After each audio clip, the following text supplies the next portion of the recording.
You're listening to the Parents of Hardworking Teens podcast, episode 72, all about A-grade exemplars, those top mark essays or high-achieving assignments, and what they can do and what they don't do in terms of helping your teen when they're trying to achieve similar results for themselves.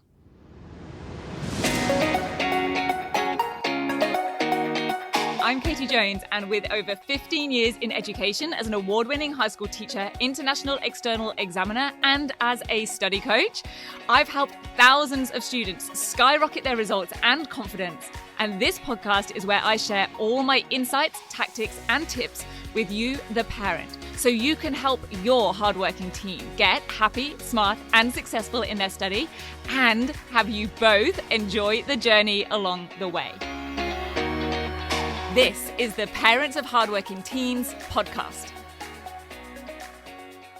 Hello, very important parents. How's things? I hope you're well, and I hope all's going great for you and your teen or teens. And I hope that you've enjoyed some of the action that's been happening over on our Rock Solid Study Facebook and Instagram pages. It has been so awesome to see so many of you over there and have you grabbing the free resources that I gave away last week. Those are resources like my 2-step topic and focus essay system to help your teen break down essay questions and actually answer the question in their response, and my 6 time-saving Google hacks for research.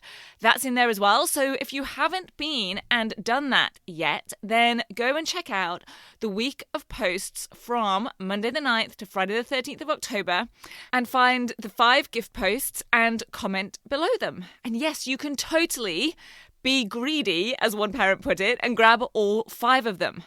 I will say in my book, that is not being greedy. That is just being smart. But if you do feel like you should probably do something good in return for having gotten all of them, then let me tell you, the best thing you can do is to tag friends or family in any of those post comments and pay it forwards so that they can go get the freebies as well, and I can help share my message and my information more widely.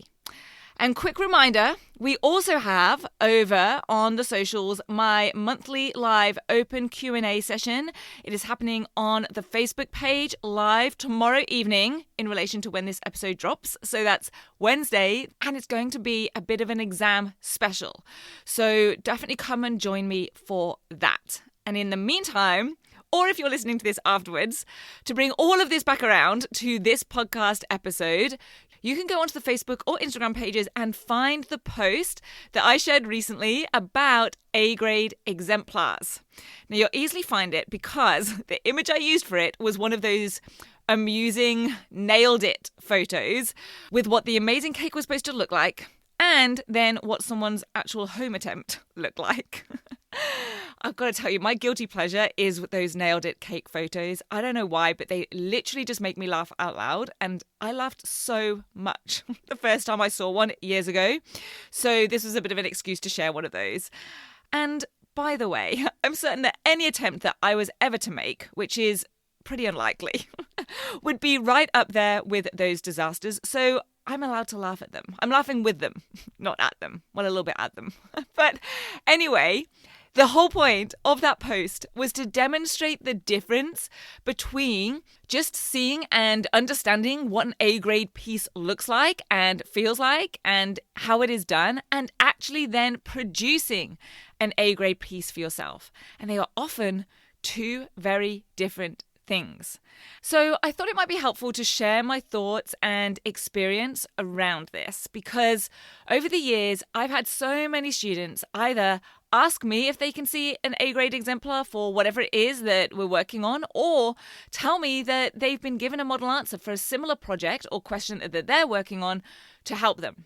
Maybe it's an A-grade Romeo and Juliet essay or a top mark science report. And I think that often students think that if they can just see how an A-grade student writes or what they write, then they'll be clearer on what's involved and what's required and how they can do it themselves. And teachers think that sharing an A-grade example will give students the template or the know-how to be able to do it for themselves. And I think there probably is something in that. I know that often just the rubrics or success criteria themselves are worded pretty vaguely, so having something tangible can be useful. And I do think that familiarizing yourself or immersing yourself in high-quality writing or high-level content can be helpful in terms of having more of it to draw on or having it feel more familiar and doable. But I also think there is a lot that is actually required in order to go and produce a top quality essay or report that can't be gained just by seeing or reading these exemplars. So first of all, let's talk about the possible problems with students being given A-grade exemplars. And just to be clear, I am not saying they shouldn't be. I'm just saying that just seeing them or just reading them or having them to refer to is only touching the tip of the iceberg. So the first potential problem is really around overwhelm. When the content or maybe the style of writing makes your teen think something like, well, I could never produce anything like that. Or perhaps it's a task that is similar in genre, but the topic or the content inside of it includes subject matter that just feels way above their head. And so it feels out of reach, and therefore, rather than being useful or constructive, it can instead be a little bit demoralizing. And then secondly, I think sometimes these things are treated like they're supposed to be inspiring, a source of inspiration or aspiration. Like, look at what another student produced, and here's something to aim for. However, I think that an exemplar should be used not so much for inspiration, but as education and understanding. So it actually has instructional value rather than inspirational value, i.e., it educates your teen in how to do this for themselves. And using exemplars should be useful and actionable, not just inspirational. And thirdly, I think that sometimes it can do the opposite of those two issues and instead might, to your teen, maybe not look or feel as impressive as they expected. And so although that can be positive for sure in terms of their confidence, it can also lead to a bit of a false sense of security. So if a student is already at a high level and isn't overwhelmed by the piece and actually thinks, hey, I could totally do that, then although a boost of confidence is not a bad thing, it might also be setting them up for potential disappointment, because the key is what is in that piece that's actually getting the top marks. And maybe if it's an essay, they might be thinking, well, yes, I know those quotes from the text and I could use those in my essay, or I know how to use those writing techniques or devices, or I can write well and I have high quality written communication. But is it those things which are responsible for the A-grade result or the 25 out of 25 mark?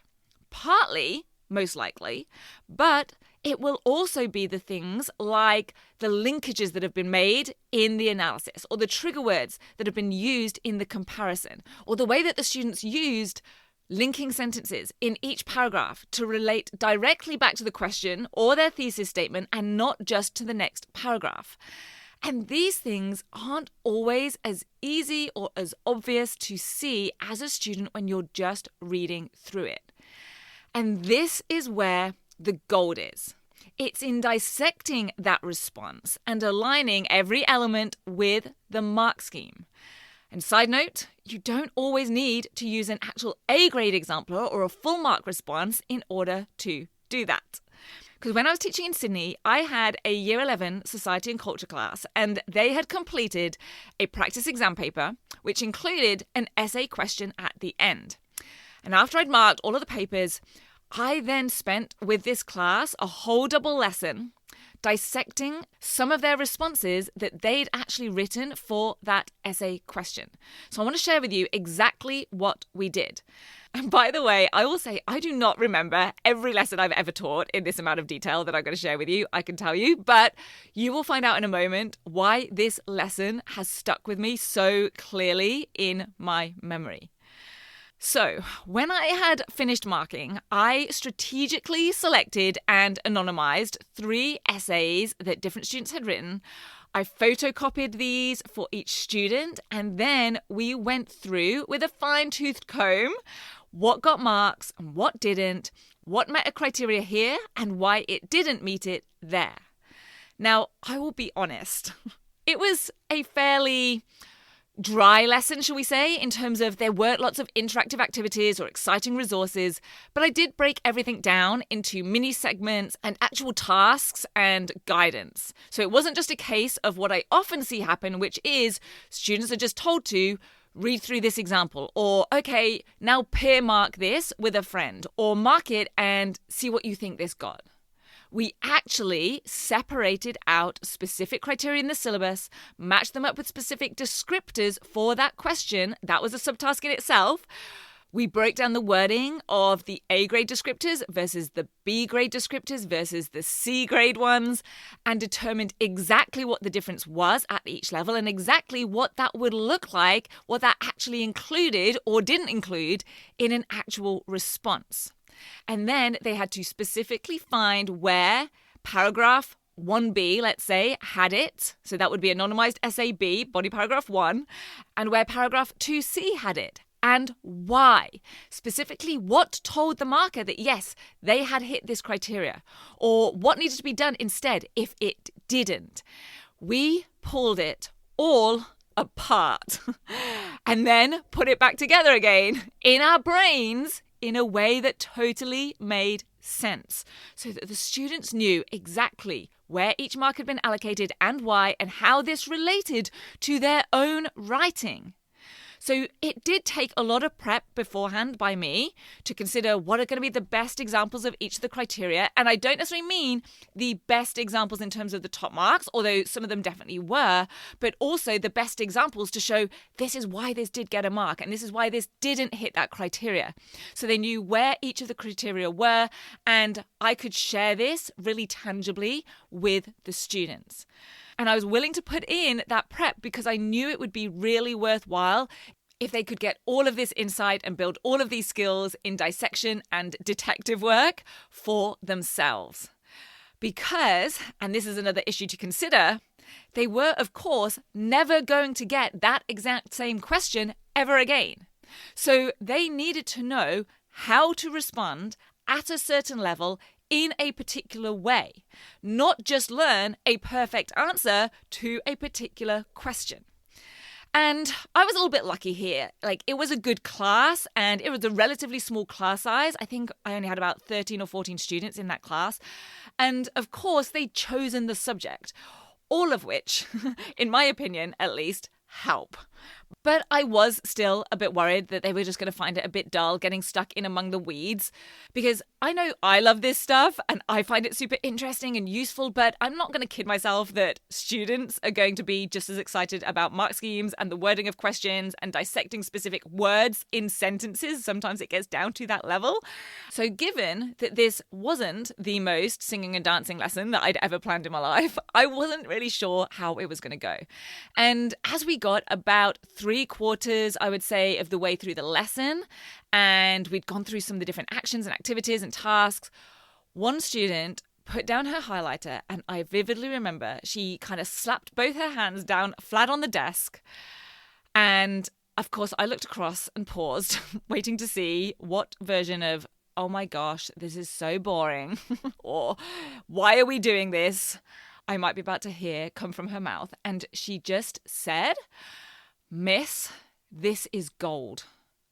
I will never forget it. That's a total magic teacher moment right there, isn't it? And it was all the more memorable because of those dramatic hands on desk. "Miss, this is gold." And she followed it by, honestly, I am not making this up. She followed it by, "This is so useful. Why have we not known this before?" So you can see why this lesson is imprinted on my memory, right? And after silently letting out a breath of relief, I replied with something like, "I know, right?" And I don't know if that was exactly what I said. I think I was still in just relief mode, but it was just so awesome to know that they were really taking it all in and to see that it really was as helpful and as useful as I knew it could be. And of course, I'm not going to lie, it's always nice to get some genuine positivity and appreciation back from students. So it's not that exemplars aren't useful. I think they can be really useful, A grade or otherwise. It's just that they're not always useful just by themselves or just reading over them. To make them actually useful and actionable to take forwards in future and to give your teen ways to benefit from the content for themselves in a way that also doesn't rely on them just regurgitating the same stuff or relying on almost the exact same question coming up. They need to know why that example got an A or top marks and how they can achieve those criteria for themselves in a different assignment or different question. Those are the two critical questions of successful study, the how and the why. And I talked about these in detail in podcast episode 35, Questions That Create Success. So if you want more on that, you can go check that out. But in the case of using exemplars, your teen needs to know how they can do this for themselves, and more specifically, they therefore need to also be able to figure out why this response or this answer or this essay or assignment got that mark. What specifically in it hit the criteria. And I mean exactly what sentence or what word or what quote or what link and why. It can't just be, oh, they had detailed explanations. Show me a detailed explanation. What made it detailed as opposed to just clear? Or if they see that, hey, they used good examples. Cool, identify me a good example. Why is that a good example? Compared to what? What might have been an okay example and why? What might have been an even better example and why? Or if they're picking things out like, hey, they linked the text together really well. Where? Show me places where they made links and exactly what made them high-quality links. What wording or selections in their writing directly correlates with the criteria. And if you're thinking that this sounds pretty tricky and really, really detailed, you're right.